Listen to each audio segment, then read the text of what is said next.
Hi guys, welcome back to my channel. मैं ngasi Oksha thau amta yaudana masala yam sijanadana Oksha phutpagi recipe मैं amda share tawjarake asise boil recipe oitargasu thong bagi mahau do chapchana dum phudokani ado मैं am loina video se yengbiu Oksha se 850 gram ne ado Oksha se fresh Oksha ne aduga hojik si se phajana chamthok khotokna phajana chamthok jare aduga hojik sida आलू सिना आलू अनि खक सिंग से खरे यामना सिजनरनी से 3 tablespoon मु ओइगनी सिंग से अदुगा तिलौ से मंगा खकने असि से सुमाइना खरा कुकुबना तोरगा सोइरे अदुगा चनम खरा छुरे चनम अहुम मरि खक मु अदुगा ngasi di korfuda thongdoine korfuda thongbagi magi mahau se am tongale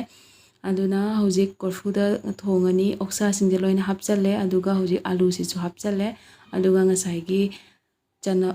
tilhau soiraga thambado du singsu loina hapchale aduga chanam hapchale sing sisu hapchalani hojik chanam hapaloidri aduga sing hapchalani sing hapaga phajana si se mix tawbirani aduga khabaina mix tawrsu yai ko aide dum khutna dum season abada khutna dum mix tawre aduga si se phajana mix tawbaloiraga hojik sta थुम हापचलनी थुम से चामच अनि मखाई हापनी थुम हापचलगा फुटकी बसिना ओक्सा सिगा महाउ सु चंगनी अदुगा जांगना सुमुन झनगनी अदुना होजिक से हापगा ma'am सु नमगदबा चांगदा हापिरो अदुगा इसिंग से होजिक litre अमा मखाई हापे अमुक्तंगदा पुन्ना दम इसिंग से litre अमा मखाई हापगा कोना मुक नोथो नोसिन तौदनबा याद तौद्रसु यानबगी अदुदुना सिसे अमुक्तंगदा हापचले अदुगा मिक्स तौरे अदुगा होजिकसे मैदा ओइना थोंगनी कोरफुदागा थोंबगा अदुगा मैदागा थोंबगा याम हावरे स्माइना ओक्सा फुलगा चाबसे होजिकसे मखुम खुमजलनी अदुगा मखुम सुंहांग हांगदोक्तबिदा मिनिट 30 रोम फुलनी अहानबदा अदुगा मिनिट 30 रोम फुला मतुंगदा मु मयामदा उच्चारके मयाम लोइना वीडियो से यंगबिउ अदुगा मैदा थोंगगा चाबिउ ओक्सा फुटपसिदी याम हावबने मैदा थोंगगा फुलगा चाबसे आई अमुकसु तुम थोंगगासु हाइरे फुटलगासु हाइरे अदो फुटलगासु थोंबगी महाव फंगबनिना अदुना थोंबसु हाइरे फुटपसु हाइरे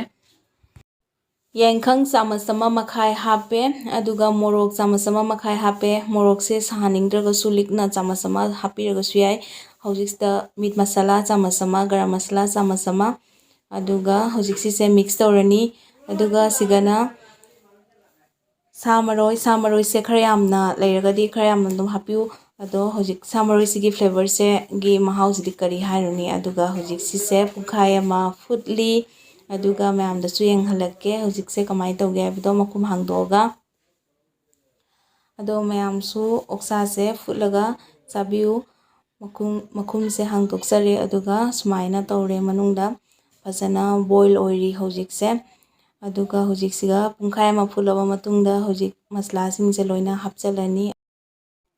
खबैना होजिक सिसे फजना मिक्स तौरनी मसला हापिसिदी मचु फजना बने अदुगा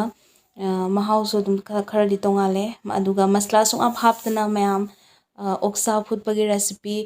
सुलै मैम अदो मैम ना दुसदो पाबिरगदी कमेंटा हाइबिरमो याम हावे अदुसु अदुगा शेयर तौजरके हौजिक सिसे मखुम खुमजलने अदुगा फुटलनी अमुक सिसे मखुम हांगदोए हौजिक सामरोय हापनी ngасai मसला हापा मतुंगदा मखुम खुमजलगा मिनिट 10 रोम फुटले अदुगा हौजिक सामरोय से हापिनी सामरोय से हापगा हौजिक मही से खरा कंजनबा मिनिट 30 रोम फुटलनी मिनिट 30 रोम फुटलबा मतुंगदा हौजिक ओक्सा फुटपसे लोइरे मयाम सिबु फुटलगा थोंबा मानब्राने थाव तपताय हापचलगा थोंबा मानरा अदो तसेंगबैदी मैमसु दुम खंगिदुनी होजिक से फुटलिनी अदुगा मैमसु सोइदना सुमाइना फुटलगा चाबिउ ओक्सा फुटपसे nge hang इंghलगा होजिक बाउलमदा लौथोए अदुगा यंगबिउ मागी थिकनेस असाइदी फजना चफुदा फुटपदो फजना उदे अदुगा मागी थिकनेस अदुगा ओक्सा मुनबगी चांग आलू से पुंग अमा फुटलगासु लोइना तोइदे अदो मैमसु सुमाइना ओक्सा से फुटलगा चाबिउ याम हावबनी अदुगा फुटलगा चारगदी हेल्दी सोय सामरोय से खरा यामना हापिउ अदो याम हावबनी अदुगा मैमसु सोइदना ट्राई टुबिउ अदुगा मैमसु खंगनी ꯑꯗꯣ ꯍꯧꯖꯤꯛꯁꯦ ꯄ꯭ꯂꯦꯠꯇ ꯁꯔꯚ ꯇꯧꯔꯅꯤ ꯑꯗꯨꯒ ꯆꯥꯔꯅꯤ ꯉꯁꯤ ꯁ꯭ꯄꯦꯁꯤꯌꯦꯜ ꯁꯟꯗꯦꯒꯤ ꯔꯦꯁꯤꯄꯤꯅꯦ ꯃꯌꯥꯝꯗꯁꯨ ꯁꯦꯌꯔ ꯇꯧꯖꯔꯦ ꯃꯌꯥꯝꯁꯨ ꯑꯁꯦ ꯁꯣꯏꯗꯅ ꯔꯦꯁꯤꯄꯤꯁꯦ ꯇ꯭ꯔꯥꯏ ꯇꯧꯕꯤꯌꯨ ꯑꯗꯨꯒ ꯍꯥꯎꯅ ꯆꯥꯕꯤꯌꯨ ꯑꯗꯣ ꯃꯌꯥꯝ ꯑꯩꯒꯤ ꯚꯤꯗꯤꯑꯣꯁꯦ ꯄꯥꯝꯕꯤꯔꯒꯗꯤ ꯂꯥꯏꯛ ꯁꯦꯌꯔ ꯁꯕꯁꯀ꯭ꯔꯥꯏꯕ ꯀꯃꯦꯟ ꯇꯧꯕꯤꯔꯝꯃꯨ ꯃꯊꯪꯗꯁꯨ ꯃꯌꯥꯝꯒꯤ ꯑꯄꯥꯝꯕ ꯔꯦꯁꯤꯄꯤ ꯃꯌꯥꯝꯗ ꯁꯦꯌꯔ ꯇꯧꯖꯔꯛꯀꯦ ꯊꯦꯡꯛ ꯌꯨ ꯐꯣꯔ ꯋꯥꯆꯤꯡ